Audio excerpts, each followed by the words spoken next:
বিহালীৰ জিঞ্জিয়াত পেহেলগাম হত্যাকাণ্ডৰ প্ৰতিবাদ নিহতসকলৰ প্ৰতি শ্ৰদ্ধাঞ্জলি জ্ঞাপন জম্মু কাশ্মীৰৰ পেহেলগাম হত্যাকাণ্ডৰ দেশ জোকাৰি গ'ল দেশৰ জনগণই এই হত্যাকাণ্ডৰ ক্ষোভ প্ৰকাশ কৰি তীব্ৰ প্ৰতিবাদ সাব্যস্ত কৰে বিহালীৰ জিঞ্জিয়াতো একে ধৰণেৰে প্ৰতিবাদ সাব্যস্ত কৰে হিন্দু জাগৰণ মঞ্চই উগ্ৰপন্থীৰ কোটাঘাতমূলক কাৰ্যকলাপক কঠোৰ ভাষাৰে নিন্দা কৰে হিন্দু জাগৰণ মঞ্চৰ জিলা সভাপতি সদানন্দ অধিকাৰীয়ে অন্যহাতে বিজেপিৰ নেতা তথা বিশিষ্ট সমাজকৰ্মী চিৰঞ্জীৱ পাঠকে উক্ত ঘটনা কঠোৰ ভাষাৰে সমালোচনা কৰাৰ লগতে সন্ত্ৰাসবাদীক কঠোৰ হাতেৰে দমন কৰিবলৈ চৰকাৰলৈ দাবী জনায় আনহাতে আয়োজিত শ্ৰদ্ধাঞ্জলি অনুষ্ঠানটিত নিহত লোকসকলৰ প্ৰতি গভীৰ শোক প্ৰকাশ কৰি শ্ৰদ্ধাঞ্জলি জ্ঞাপন কৰা হয় আহতসকলৰ প্ৰতিও আশু-আৰোগ্য কামনা কৰি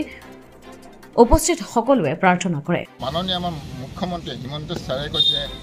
22 যোনটো আমাৰ 22 এপ্ৰিলত যোনটো ইনসিডেন্ট হৈ গ'ল তাত যদি কোনোবাই যদি কিবা আমাৰ বিৰুদ্ধে কয় লগে জেল বেলেগ একো কথাই নাই আমাৰ হিন্দু হওক মুছলিম হওক কোনোবাই যদি যোনেই হওক যদি এই 22 এপ্ৰিলত যদি পাকিস্তানক সাপোৰ্ট দি যদি কিবা কমেণ্ট লিখে কিবা যদি আহে লগে জেল আমাৰ আশা কৰোঁ আমাৰ হিন্দুত্ব বা কিবা আমাৰ যিখিনি আমাৰ জানা শুনা ওলাইছে তেওঁলোকে যেনেকৈ কমেণ্ট নকৰে আৰু আমি একগোট হৈ থাকিব লাগিব যিহেতু এটা আমি ডাঙৰ এটা কষ্ট পাইছোঁ বুকুত সেই কষ্টটো আমি তেওঁলোকক ভালকৈ মুখ ভাঙি এটা উত্তৰ দিব লাগিব ধন্যবাদ এটা শ্ৰদ্ধাঞ্জলি দিবৰ আমি এটা প্ৰয়াস কৰিছোঁ আৰু সেইটোতে আমি এই হিন্দু সমাজৰ হিচাপে জাগৃত হৈ পেলাই অলপমান নিজকে স্থাপিত কৰিবলৈ বা নিজৰ সুৰক্ষাটো নিজে চাবৰ কাৰণে আমি তেখেতক জাগৃত কৰিব খুজিছোঁ বেছি নকওঁ দাদাই সম্পূৰ্ণভাৱে বুজালে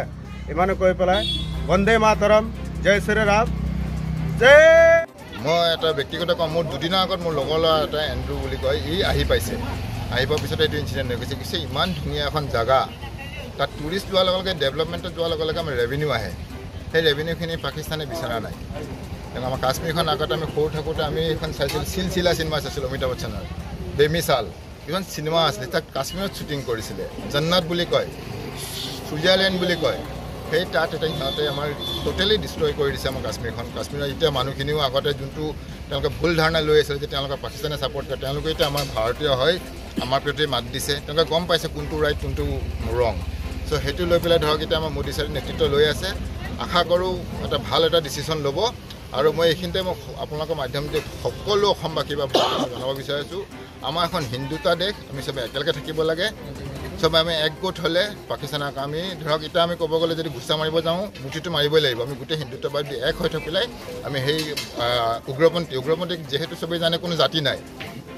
নাই উগ্ৰপন্থীৰ না হিন্দু হয় না মুছলিম হয় পিছে আল্টিমেটলি আমি যদি চাব যাওঁ মেক্সিমাম ক্ৰাইম মই ধৰক কোনো জাতিক দুখ দিব বিচৰা নাই পিছে সেইটো এজ পাৰ যোনটো আমাৰ ৰিপৰ্টত আহে চব ধৰক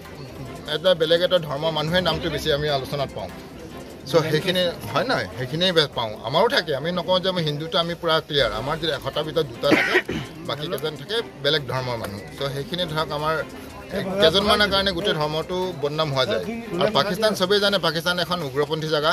তেওঁলোকৰ তাত ইনকাম চ'ৰ্চ একো নাই ৰেভিনিউ একো নাই এটা বেজি এটা বনাব সিহঁতৰ ক্ষমতা নাই সিহঁতৰ এইখন ক'ব গ'লে ভাড়াতীয়া কাণ্ট্ৰি সিহঁতে উগ্ৰপন্থীক তাত ভাড়া দি পেলাই ভাড়া পইচা দি সিহঁতে কাণ্ট্ৰি চলাই থাকে যিমানখিনিলৈকে আমি জানো আমি দেখি আহিছোঁ তেওঁলোকৰ তাত একো ডেভেলপমেণ্ট নাই এটা আমাৰ চিম্পল কথা কওঁ আমাৰ মাৰুতি উদ্যোগৰ যোনটো আছে মাৰুতি কাৰ আমাৰ ইণ্ডিয়াত এখন মাৰুতি কাৰৰ দাম যদি 5 লাখ টকা হয় পাকিস্তানত হয় 25 লাখ তো আপোনালোকে নিজে জাষ্টিফাই কৰিব পাৰে তেওঁলোকৰ কাৰেঞ্চিটো কিমান ডেভেলপ আমাৰ ইকনমি কিমান ডেভেলপ আৰু তেওঁলোকৰ GDPটো আমাৰ লগতো